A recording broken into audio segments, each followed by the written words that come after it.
caso, a los 10 años, una de mis primas traía una camarita Kodak Instamatic, no sé si te acordás cómo eran esas camaritas lindas, como juguetillos, se abrían hacia un lado y tenían también un cubo que tiraba 4 flashazos, perfectas para un niño, livianitas. Y la vi, la estuve viendo, tomando fotos y ya la tenía controlada desde hacía varias semanas y me permitió tomar una foto. Al encuadrar, el acto de encuadrar me pareció mágico y me enamoré a primera vista de la fotografía. La fotografía, incluso para un niño de 10 años, es una manera muy importante de organizar sus percepciones. O sea, la complejidad del mundo reducida a un marquito que le pones a las cosas, dejas un montón de cosas afuera y vas coleccionando otras.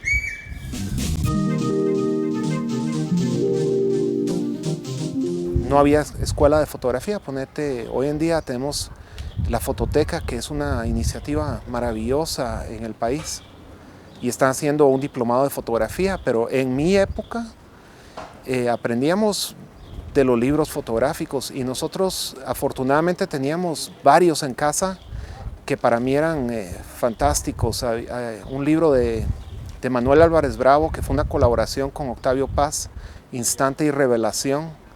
Ese tal vez fue el libro más importante para mí, mi escuela más importante. Teníamos otros libros de Joseph Kudelka, de Cartier-Bresson, obviamente, ¿verdad? Era el dios de la fotografía en los años 70 cuando yo crecí, ¿verdad? Y me devoraba esas imágenes, ahí aprendí un montón. Por otra parte, como mencionabas anteriormente, la tradición fotográfica de la familia. Eso fue algo que yo siempre creí que venía de mi papá, pero en realidad venía de mi abuela paterna, de su mamá.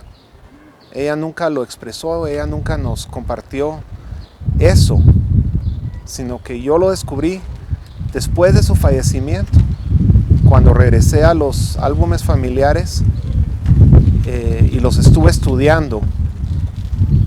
Me di cuenta que había unas fotos maravillosas y le pregunté a mi papá de quién son esas fotos y me dijo, Annie. O sea, como que si fuera la cosa más obvia del mundo, pero yo nunca supe que mi abuela tomaba fotos. Y sin embargo, eso pasó de una generación a la otra. Ella le dio a mi papá su primera cámara, mi papá me dio a mí mi primera cámara cuando yo se la pedí. Yo le pedí la Instamatic y él no me la quiso dar. Se la pedí como 3 veces, no me la quiso dar. Y le dije, papi, tú me has dado cosas más caras para mi cumpleaños, ¿qué pasa? Entonces le digo, dame la Instamatic. Me dice, no. Sacó una cámara Canon vieja que tenía ahí guardada y me dijo, te voy a enseñar con esta. Yo no quiero aprender con esa, es un camarón y está lleno de cosas ahí que no entiendo. Me dice, yo te voy a explicar las reglas. Y se dedicó a fondo a enseñarme cómo enfocar, cómo medir la luz, cómo poner la película dentro de la cámara. Todo tipo de aprendizaje esencial de la fotografía.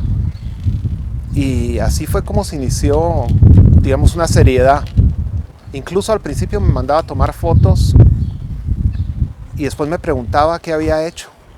No que veía las fotos que había hecho porque no me daba película, sino que me mandaba a tomar fotos, entonces yo le resumía todo lo que había visto, cómo lo había encuadrado, y ya después me fue soltando película y ya fui tomando mis primeras fotos. Luego hubieron unos años de Club Fotográfico de Guatemala, que el club, nosotros competíamos cada mes con un tema distinto. Y de ahí me fui, a los 17 años me fui de Guatemala a Israel, a estudiar a Jerusalén.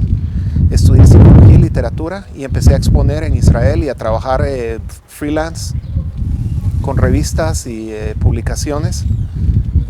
Y me decidí por la fotografía. Y de ahí ya me fui a Nueva York, saqué mi maestría. Me enamoré de Nueva York, hasta hoy en día sigo radicado en Nueva York.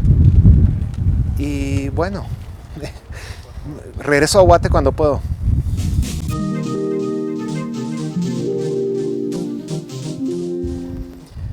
Mira, uno nunca sabe cuál es su próximo proyecto. Hay cosas que que las oís en la periferia de tu conciencia, y por ejemplo en Nueva York, en los periódicos y en los medios, se hablaba de una confrontación entre los mecánicos de Willets Point y la ciudad de Nueva York, que durante 40 años ha querido renovar esa sección de la ciudad, quitar de ahí a los deshuesaderos, a las chatarrerías, y pues desarrollar nuevamente eso como un vecindario entre residencial y comercial, porque hay un estadio donde juegan los Mets que se llama Citi Field, que antes era el antiguo Shea Stadium, al cruzar la calle, y ese estadio costó $1 billón renovarlo. Entonces están los mecánicos latinos en pugna con la ciudad, 40 años. Me entraba por aquí y se me quedaba como dando vueltecitas allá adentro, y un buen día en la primavera del 2010 me fui a ver de qué se trataba Willets Point.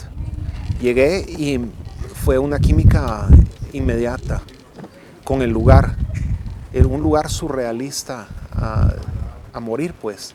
O sea, está el estadio, pero el lugar en sí es un lodazal, no hay desagües, no hay calles asfaltadas, son condiciones laborales a veces peores que las que tenían en Centroamérica esta gente, ¿verdad? En Centroamérica, en México, en Sudamérica también. Y me fascinó el lugar, fotográficamente, el cromo, el metal, los cuerpos, ¿sabes? Rudos, las caras curtidas por el sol. Todo eso es como muy fotogénico, ahí no podés fallar como fotógrafo, es muy difícil no hacer imágenes interesantes de esos temas. Lo que fotografié el primer día fueron unos carros que estaban como suspendidos en el cielo, mágicamente. O sea, hay una valla enfrente y solo se ve el carro que está hasta arriba, y entonces parecieran flotar.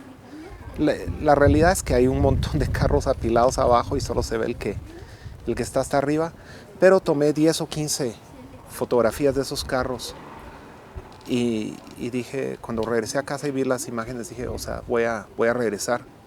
Estuve un año entero fotografiando las 4 estaciones para ver cómo eso influía también en la geografía, el paisaje, en las vidas laborales de los mecánicos, y la química fue inmediata. O sea, para mí poder llegar a un lugar así, conversar con los mecánicos, hablar español, oír sus historias, es fascinante. Entonces fue una química inmediata.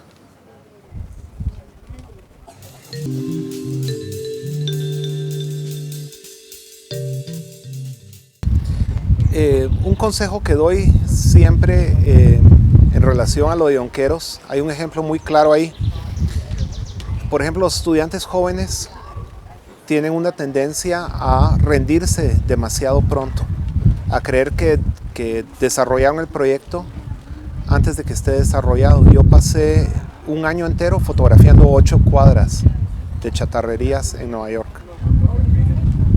Entonces eso es algo que yo quiero que les quede claro a ellos.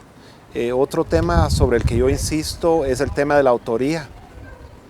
Más allá de la técnica, más allá de las modas, más allá de las estrategias profesionales, ¿verdad? Porque uno no solo es artista, sino que también en el siglo XXI, o sea, yo me acuerdo que cuando yo crecí como niño, los artistas aquí en Guate, la mayoría, el hígado ya lo tenían hecho trizas a los 20 años, pues ya nadie podía correr una vuelta alrededor del estadio, porque era una cosa bohemia a morir. Hoy en día sí se necesita ser muy profesional. Se espera todo del artista, se espera que sepa leer contratos, se espera que sepa producir el trabajo con una exquisitez de calidad, por lo menos en Nueva York. En Latinoamérica todavía es un poco distinto, y a veces yo he conocido comisarios latinos que se ofenden cuando uno les muestra una ampliación hecha de una manera soberbia, ¿verdad? Pero se necesitan muchos talentos, muchos recursos. Yo espero de mis estudiantes que sepan escribir una propuesta, que sean dueños de sus ideas, que tengan una intención clara al hacer sus proyectos, que sea una visión que cuando la audiencia comparte esa visión, tengan la certeza de que el artista no solo sabe lo que hace, sino que lo hace muy bien, ¿verdad? Que controla, que tiene maestría sobre la técnica y que tiene un dominio de su tema, intencionalmente. Y por ahí, por ese rumbo me voy, ¿verdad?